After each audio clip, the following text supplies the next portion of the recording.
और इस वक्त की बड़ी खबर, पंचायत राज दिवस पर लखनऊ में मुख्यमंत्री योगी आदित्यनाथ अपना संबोधन दे रहे हैं। आपको सीधा लिए चलते हैं लखनऊ। और वे विकास की इस प्रक्रिया को आगे बढ़ा पाएंगे, इस दृष्टि से एक महत्वपूर्ण पहल है। सज्जनों, उत्तर प्रदेश की दृष्टि से जब हम बात करते हैं तो एक बहुत बड़ी जिम्मेदारी हम सब के ऊपर है उत्तर प्रदेश के लिए। इन 59,000 ग्राम पंचायतों के माध्यम से उत्तर प्रदेश को देश के सर्वोत्तम प्रदेश के रूप में स्थापित करने की एक बड़ी चुनौती हम सबके सामने है। हम लोग चाहते थे कि हर पंचायत का प्रतिनिधि, पंचायत राज से जुड़ा हुआ प्रतिनिधि आज यहां पर रहता, लेकिन हमारे पास इतनी जगह नहीं थी। हम लोग नहीं चाहते थे कि आप लोग अपनी ऊर्जा को अनावश्यक व्यय करें और आपको हम लोग धूप में आपको खड़ा होना पड़े, क्योंकि कार्यक्रम पूरे दिन भर का है। लेकिन हम लोग अलग अलग समय में अलग अलग प्रकार के पंचायत के प्रतिनिधियों के साथ मिलने वाले हैं, विकास को उनके साथ मिलकर के आगे बढ़ाने वाले हैं और विकास की प्रक्रिया में आपका पूरा सहयोग लेकर के उत्तर प्रदेश में प्रधानमंत्री जी के उस सपने को साकार करने के उद्देश्य से, जिन्होंने कहा कि अगर विकास सचमुच करना है तो विकास की धुरी को हमें ग्राम सभा को बनाना होगा, और ग्राम सभा को धुरी बनाकर के जब हम कार्य करना प्रारंभ करेंगे तो वह वास्तव में विकास आम जन और समाज के अंतिम व्यक्ति तक पहुंचेगा, जिसको हम पंडित दीनदयाल उपाध्याय जी की भाषा में कह सकते हैं कि अंत्योदय तक विकास पहुंचाना, अंतिम समाज के अंतिम पायदान पर खड़े हुए व्यक्ति को विकास के साथ जोड़ना। और यही तो प्रधानमंत्री जी चाहते हैं। हमें प्रसन्नता है कि पंडित दीनदयाल उपाध्याय जी की 100 की जन्म शताब्दी वर्ष चल रही है और ग्रामोदय की परिकल्पना को साकार करने वाले कर्मयोगी के रूप में नानाजी देशमुख की भी यह शताब्दी वर्ष का एक कार्यक्रम चल रहा है। इन महापुरुषों के द्वारा देश के विकास के बारे में, इस देश के गांवों के विकास के बारे में जो परिकल्पना की गई थी, पहली बार भारत के वास्तविक विकास की आधारशिला रखने वाले इन महापुरुषों के नाम पर भारत का ग्राम्य विकास और पंचायती राज मंत्रालय अनेक पुरस्कारों की घोषणा कर रहा है। हमारे ग्राम प्रधानगण, हमारे पंचायत सरपंचगण उन पुरस्कारों से सम्मानित होंगे। मैं धन्यवाद दूंगा अपने केंद्रीय मंत्री तोमर जी को और रूपाला जी को, कि जिनके नेतृत्व में न केवल वास्तव में ग्रामोदय की परिकल्पना को साकार करने वाले और अंत्योदय की परिकल्पना को साकार करने वाले इन महापुरुषों के नाम पर पुरस्कार प्रारंभ हुए हैं, वहीं साथ ही साथ इस देश की पंचायतों की भी पत्रिका होनी चाहिए, उनके भी आलेख छपने चाहिए, उनके भी विकास कार्यों को देश और दुनिया में स्थान मिलना चाहिए। बहुत सारी हमारी पंचायतें हैं जिन्होंने इस देश के अंदर विकास का पैमाना क्या होना चाहिए, उन लोगों ने अपने तरीके से, अपने सीमित साधनों से स्थापित किया है। और उसको देखते हुए ही प्रधानमंत्री जी ने कहा कि हम स्मार्ट सिटी की बात तो करते हैं, लेकिन अब स्मार्ट गांव की बात भी करें। और इस स्मार्ट गांव को आगे बढ़ाते हुए इन पत्रिकाओं के माध्यम से आपने ग्रामोदय को देखा होगा, गांव में पेयजल की संरचना के बारे में जो परिकल्पना की गई है उसको देखा है, और साथ साथ स्मार्ट गांव बनाने की बात जब यहां पर हो रही थी तो भीम ऐप के साथ कैसे हम जुड़ेंगे, कैसे हम व्हाट्सएप ग्रुप बना करके अपने कार्यों की जानकारी दे सकते हैं या शासन की योजनाओं की जानकारी ले सकते हैं, कैसे हम तमाम अन्य योजनाओं के माध्यम से अपने गांवों को जोड़ करके वास्तव में स्मार्ट गांव की उस परिकल्पना को साकार कर सकते हैं। तो लखनऊ में मुख्यमंत्री योगी ने कहा कि अगर देश को आगे बढ़ाना है तो यूपी का विकास जरूरी है और पंचायतों के विकास के लिए हमारी सरकार प्रतिबद्ध। एक बार फिर आपको लिए चलते हैं लखनऊ, जहां पंचायती राज दिवस पर सीएम योगी आदित्यनाथ संबोधन दे रहे हैं। लोगों ने जो आपके हितों के लिए जो कदम उठाए हैं उसमें यह भी उठाया है कि अब ट्रांसफार्मर ग्रामीण क्षेत्र में जलेगा तो 48 घंटे के अंदर उसको बदलना होगा, शहरी क्षेत्र में जलेगा तो 24 घंटे के अंदर जलेगा। अब 2-2 महीने 3-3 महीने नहीं लगेंगे और हम उसके लिए बहुत जल्दी एक हेल्पलाइन घोषित करने वाले हैं। तो सिर्फ स्मार्ट शहर नहीं बल्कि स्मार्ट गांव भी बनाने हैं, ये कहना है योगी आदित्यनाथ का। फिलहाल वक्त एक ब्रेक का है। ब्रेक के बाद स्पेशल रिपोर्ट में बताएंगे स्कूल खुलते ही घाटी में क्यों चले पत्थर। मंडी समिति की हो, चाहे वह आकाश विकास परिषद की हो, चाहे वह स्थानीय निकाय की हो, जिस भी विभाग की हो, वे लोग सभी विभाग 15 जून तक उत्तर प्रदेश की सभी सड़कों को गड्ढा मुक्त करने की कार्रवाई करें। कार्य युद्ध स्तर पर प्रारंभ हुआ है और हम लोग ये मान करके चलते हैं कि इस कार्य को हम आगे बढ़ाएंगे, लेकिन आपका भी सहयोग हम चाहेंगे। आपके ग्राम पंचायतों में पैसा आया है, उस पैसे का आप पहले से ही प्लानिंग करके विकास किस रूप में होना है गांवों में, उसकी तैयारी कर लें। उस विकास को आगे बढ़ाते हुए ग्रामीण स्वच्छता के अभियान के साथ जोड़ते हुए मैं देखता हूं पूर्वी उत्तर प्रदेश में आप बलिया से लेकर के लखीमपुर खीरी तक चले आइए, इन जिलों में तमाम विषाणु जनित बीमारियां हैं। मलेरिया है, फाइलेरिया है, डेंगू है, इंसेफ्लाइटिस है, कालाजार है, चिकुनगुनिया है और 30 जिले हैं उत्तर प्रदेश के जहां पर यह बीमारियां हैं। और मुख्य रूप से इस बीमारी का कारण क्या है? बीमारी का मुख्य कारण है गंदगी, स्वास्थ्य के प्रति जागरूकता का अभाव। अगर हम केवल जागरूक हो जाएं, हर व्यक्ति स्वच्छता के प्रति जागरूक हो जाए, हर ग्राम पंचायत इसके प्रति जागरूक हो जाए, तो ये बीमारी समाप्त हो जाएगी, बीमारी ही नहीं रहेगी। और मैं आपसे कहना चाहता हूं, हर ग्राम पंचायत को भारत सरकार 10,000 रुपए देती स्वच्छता के नाम पर। आप उससे अतिरिक्त भी पैसा खर्च कर सकते हैं। ये तो श्रेय आपको मिलेगा अगर आप अपनी ग्राम सभा को स्वच्छ रखेंगे। चुनाव के दौरान बहुत सारी गांवों में हम लोगों को पैदल जाना पड़ता था और चलने की लायक स्थिति नहीं होती थी। पैदल गांव में घुसते ही दोनों तरफ गंदगी होती थी, गांव के अंदर चलते ही ऐसी स्थिति नहीं बनती। गांव के अंदर घुसिए तो कभी कभी हमें एक मेड़ पकड़ना पड़ता था, क्योंकि सड़क पर पूरा का पूरा पानी, नाली का पानी सड़क पर बहता था, नाली पूरी तरह भटी होती थी। गांव में किसी के घर में कोई कार्यक्रम होता था तो व्यक्ति कार्यक्रम के बाद जो प्लेट बचती थी, जो भोजन की प्लास्टिक की प्लेट बच जाती थी, उनको नालियों में ही फेंक देता था। यानी यह स्वच्छता के प्रति हम कितना बड़ा समाज के प्रति कितना अनर्थ कर रहे हैं कि हम उसको एक समय तो भोजन नहीं करा पा रहे हैं, लेकिन उसको बीमार करने के लिए नाली को प्लास्टिक से और पत्तलों से भर करके उसको बीमार जरूर करने की पृष्ठभूमि तैयार कर दे रहे हैं। और मुझे लगता है ग्राम पंचायतों को इसको चुनौती के रूप में लेना होगा। हमारी ग्राम पंचायत स्वच्छ रहे, हमारी ग्राम पंचायत किसी भी प्रकार के प्रदूषण से मुक्त रहे, हमारी ग्राम पंचायत में प्रत्येक उस परिवार के पास जिसके पास आवास नहीं, उसको हम आवास दे सकें, इसकी तैयारी प्लानिंग आपको करनी होगी।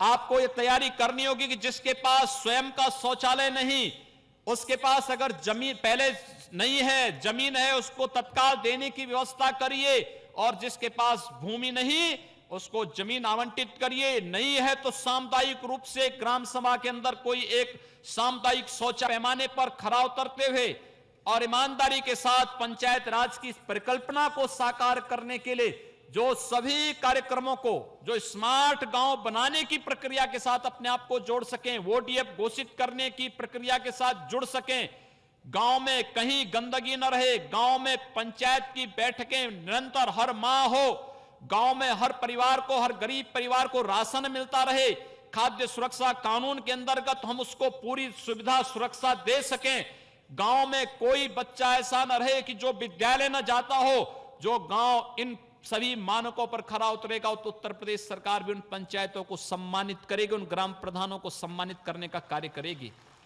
हम लोग ब्लॉक स्तर पर चयन करेंगे और ब्लॉक स्तर पर 1, 2, 3 पुरस्कार हम लोग रखवा करके प्रदेश के उन सभी ग्राम प्रधानों को फिर कभी लखनऊ में, कभी इलाहाबाद में, कभी वाराणसी में, कभी गाजियाबाद में, कहीं गोरखपुर में, कभी किसी अन्य स्थान पर उनका सम्मान करने का कार्यक्रम हम लोग रखेंगे। और उस दिश से आपको आज से इस प्रयास को आगे बढ़ाना होगा।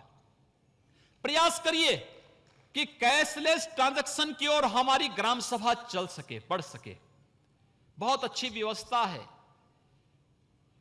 हजारों वर्षों के बाद ये साबित हो रहा है। मैं अभी रोपाला जी से पूछ रहा था, मैंने कहा भाई आपने गुजरात में इसको क्या कहा कि ये तो नरसिंह मेहता के समय ही हमारे यहां प्रारंभ हो गई थी व्यवस्था।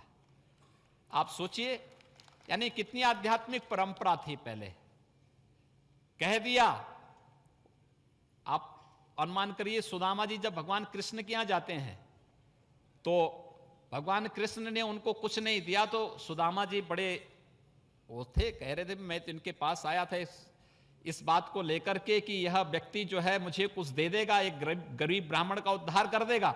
लेकिन ये जो है राजा बनने के बाद तो बड़ा अहंकारी हो गया, इधर पूछा भी नहीं, मुझे बेवकूफ बना दिया। लेकिन जब सुदामा वापस अपने घर पहुंचते तो बहुत पहचान नहीं पाए, क्योंकि वहां क्या तो परिदृश्य बदला हुआ था। जहां उनकी झोपड़ी थी वहां एक बड़ा राजमहल था, वहां उनकी पूरी सारी सुख सुविधाएं थी, सब कुछ उनके पास आ चुका था। मुझे लगता है कि आप सोचिए, आज से 5000 वर्ष पहले भगवान कृष्ण ने सुदामा के प्रति यह व्यवहार किया था। कैशलेस ट्रांजैक्शन का यह परंपरा, यानी भौतिक रूप से भी किस रूप में था। आज तो आप पैसे की बात, हम तो पैसे की बात कर रहे हैं कि आप पैसे के नकदी लेन देन बंद कर दीजिए। उस समय उन्होंने किस रूप में साकार करके रख दिया था, आज से 5000 वर्ष पहले। और 5000 वर्ष के बाद हम अपने को विकसित करने की बात करते हैं, तब भी नोट का नगदी लेन देन की बात कर रहे हैं। मुझे लगता है कि प्रधानमंत्री जी ने भ्रष्टाचार के खिलाफ और काले धन के खिलाफ जो अभियान छेड़ा है, हर ग्राम पंचायत इसके साथ जुड़े, भीम ऐप के साथ जुड़े। हर ग्राम पंचायत अपने यहां जो भी कार्य प्रारंभ करे, कहे कि नहीं नकदी लेन देन नहीं होगा, कैशलेस ट्रांजैक्शन हमारा होगा। और जब आप इसको करना प्रारंभ करेंगे, आप देखेंगे कि लोग आपसे घूस मांगना बंद कर देंगे। क्योंकि आप अगर कोई मांगेगा तो उससे कहना भी मेरे पास तो एक कार्ड है, ये फोन है, फोन से मैं आपके खाते में डाल देता हूं, बोलिए। अगर वो तैयार है तो तब तो फिर वो जेल जाने के लिए भी तैयार होगा। इसलिए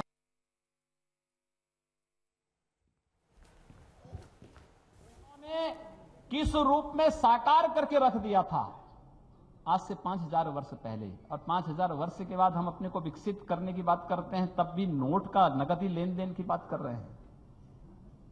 मुझे लगता है कि प्रधानमंत्री जी ने भ्रष्टाचार के खिलाफ और काले धन के खिलाफ जो अभियान छेड़ा है, हर ग्राम पंचायत इसके साथ जुड़े, भीम ऐप के साथ जुड़े। हर ग्राम पंचायत अपने यहां जो भी कार्य प्रारंभ करे, कहे कि नहीं नकदी लेन देन नहीं होगा, कैशलेस ट्रांजैक्शन हमारा होगा।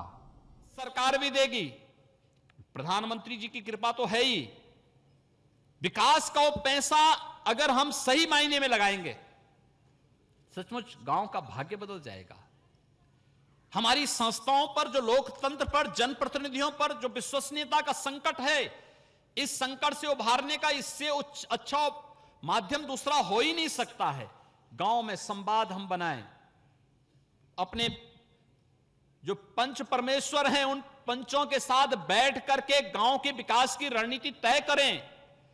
गांव को शासन से मिलने वाली अनमन्य सुविधाओं के बारे में गांव के लोगों को बताएं। गांव में साक्षरता के लिए, गांव को स्वच्छता के लिए, गांव को विकास की प्रक्रिया से आगे बढ़ाने के लिए इतनी योजनाएं हैं। अगर ये योजनाएं आपके गांव में आप ईमानदारी से लागू कर देंगे तो आप जितने भी यहां पर पंचायत प्रतिनिधि हैं, 5 वर्ष में आपको गांव में कहने के लिए एक अवसर मिल जाएगा कि आपने गांव में ये कार्य किए हैं, और उनके आधार पर आप पुनः वहां पर फिर से चुने जाने के लिए अपने आप को, अपना दावा प्रस्तुत कर सकते हैं, और गांव के लोग आपको पुनः ग्राम प्रधान के रूप में चुनकर के इस प्रक्रिया को और आगे बढ़ा सकते हैं। और इसलिए हम लोग चाहेंगे कि आप सब इस प्रक्रिया के साथ जुड़ें। मुझे प्रसन्नता है कि आदरणीय तोमर जी ने यह सौभाग्य उत्तर प्रदेश को दिया कि आज हम सब देश भर से आए हुए हमारे लगभग 250 से ऊपर ऐसे पंचायत राज के प्रतिनिधि हैं जिनका आज यहां सम्मान होना है। और उत्तर प्रदेश से 59,000 ग्राम पंचायतों से भी हमारे प्रतिनिधिगण आज यहां पर उपस्थित हुए हैं। उत्तर प्रदेश सरकार को आप सबका आगे बढ़ाने के लिए इतनी योजनाएं हैं। अगर ये योजनाएं आपके गांव में आप ईमानदारी से लागू कर देंगे तो आप जितने भी यहां पर पंचायत प्रतिनिधि हैं 5 वर्ष में आपको गांव में कहने के लिए एक अवसर मिल जाएगा कि आपने गांव में ये कार्य किए हैं और उनके आधार पर आप पुनः वहां पर फिर से चुने जाने के लिए अपने आप को अपना दावा प्रस्तुत कर सकते हैं और गांव के लोग आपको पुनः ग्राम प्रधान के रूप में चुन करके इस प्रक्रिया को और आगे बढ़ा सकते हैं। और इसलिए हम लोग चाहेंगे कि आप सब इस प्रक्रिया के साथ जुड़ें। मुझे प्रसन्नता है कि आदरणीय तोमर जी ने यह सौभाग्य उत्तर प्रदेश को दिया कि आज हम सब महीने 10-10 महीने तक आप लोगों के खाते बंद हैं, लेकिन आपको विकास करना होगा और स्वच्छता अभियान के साथ जुड़ करके 2018 तक का हमारा जो लक्ष्य है, प्रदेश के सभी 59,000 ग्राम पंचायतें हम लोग खुले में शौच से मुक्त घोषित करने की प्रक्रिया के साथ जुड़ सकें। हर व्यक्ति को हम शासन की अनन्य कल्याणकारी योजनाओं का लाभ दे सकें, हमारी ग्राम पंचायत साक्षर हो सकें। इस पूरे अभियान को अगर हम लेकर के चलेंगे तो वास्तव में आदर्श ग्राम पंचायत कहलाने का आप अधिकारी होंगे और कोई आपको प्रदेश के अंदर नई सरकार आने के बाद प्रताड़ित नहीं कर पाएगा, अपमानित नहीं कर पाएगा, विकास की प्रक्रिया से आपको कोई वंचित नहीं कर पाएगा। इस विश्वास के साथ मैं आज के इस अवसर पर एक बार पुनः भारत सरकार के इस अभियान को आगे बढ़ाते हुए जो कार्य उन्होंने इस के माध्यम से किया है, मुझे लगता है कि वह अभियान और आगे बढ़ेगा।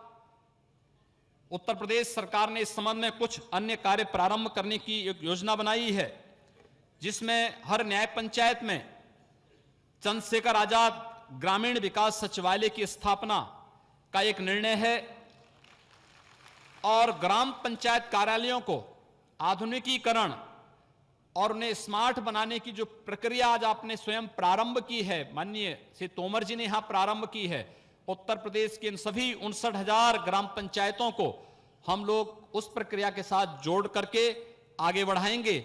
मैं आज पंचायत राज संस्थाओं से जुड़े हुए आप सभी प्रतिनिधियों का, जिन्हें आज यहां पर उपस्थित हुए हैं, उन सबका तो अभिनंदन करता ही हूं, लेकिन जिन्हें उनकी विशिष्ट कार्यशैली के लिए आज यहां पर सम्मानित किया जा रहा है, पुरस्कृत किया जा रहा है, उन सबको एक बार पुनः बधाई देता हूं, अपनी शुभकामनाएं देता हूं और विश्वास करता हूं कि उनकी उत्कृष्ट कार्यशैली से हम सब प्रेरणा ग्रहण करके इस पूरी प्रक्रिया को, पंचायत राज संस्था को माननीय प्रधानमंत्री जी के ने जो सपना देखा है उसके अनुरूप बनाने में हम सब अपना योगदान देंगे।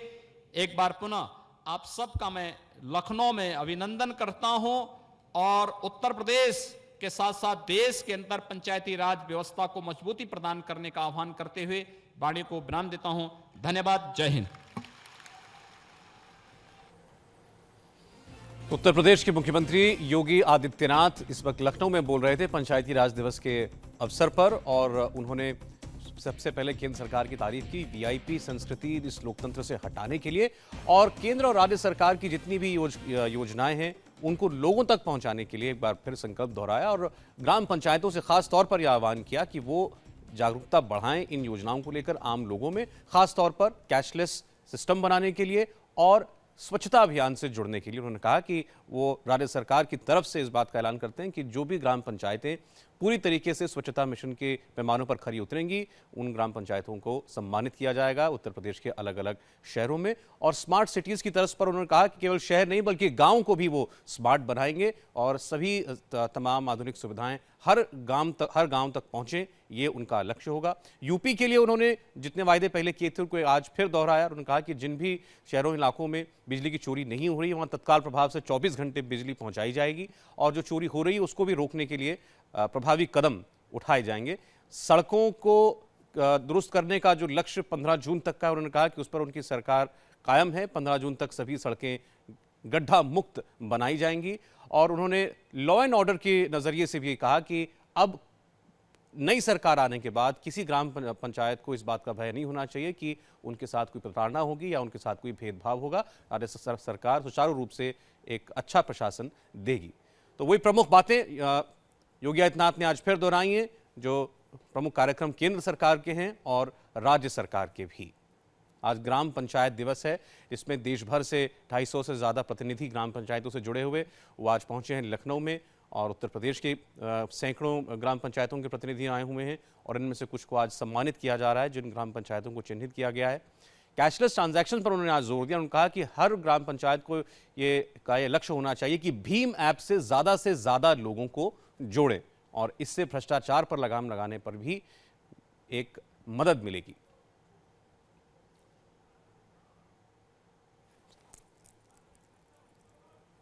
इस एक संकल्प लिया, कहा कि केवल आपने देखा होगा अभी माननीय प्रधानमंत्री जी ने, केंद्रीय कैबिनेट ने एक प्रस्ताव पारित किया, लाल बत्ती और हूटर की संस्कृति देश के अंदर बंद हो। इसके लिए उन्होंने स्वयं इस बात को कहा कि कोई भी वीआईपी के नाम पर लाल बत्ती का इस्तेमाल नहीं करेगा। प्रधानमंत्री जी के वाहनों से उतरे, सभी केंद्रीय मंत्रियों के वाहनों से उतरे। उत्तर प्रदेश सरकार ने भी, सभी मंत्रियों ने, मुख्यमंत्री समेत सभी मंत्रियों ने, सभी अधिकारियों ने अपने अपने वाहनों से लाल बत्ती की संस्कृति को समाप्त किया। प्रधानमंत्री जी का कहना है कि वीआईपी लोकतंत्र में देश की जनता होती है, देश समाज का अंतिम व्यक्ति वीआईपी है। और वीआईपी की संस्कृति को जो अब तक कुछ चुने हुए जिलों तक सीमित थी उत्तर प्रदेश में, बिजली मिलेगी 4 जिलों को मिलेगी। बाकी 71 जिले क्या करेंगे? क्या 71 जिलों ने सरकार बनाने में योगदान नहीं दिया था? क्या 71 जिलों का विकास नहीं होना चाहिए था?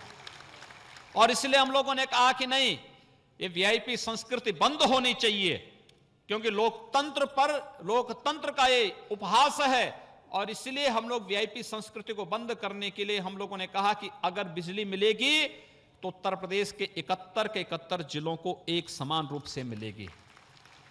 हम लोगों ने 71 जिला हम सभी 75 जिला मुख्यालयों पर 24 घंटे विद्युत की आपूर्ति सुनिश्चित करने, सभी तहसील मुख्यालयों और बुंदेलखंड के पूरे क्षेत्र को 20 घंटे की विद्युत की आपूर्ति सुनिश्चित करने, और ग्रामीण क्षेत्र में भी हम लोगों ने 18 घंटे तक विद्युत की आपूर्ति सुनिश्चित करने का निर्णय लिया है और कार्य हमारा प्रारंभ हो चुका है।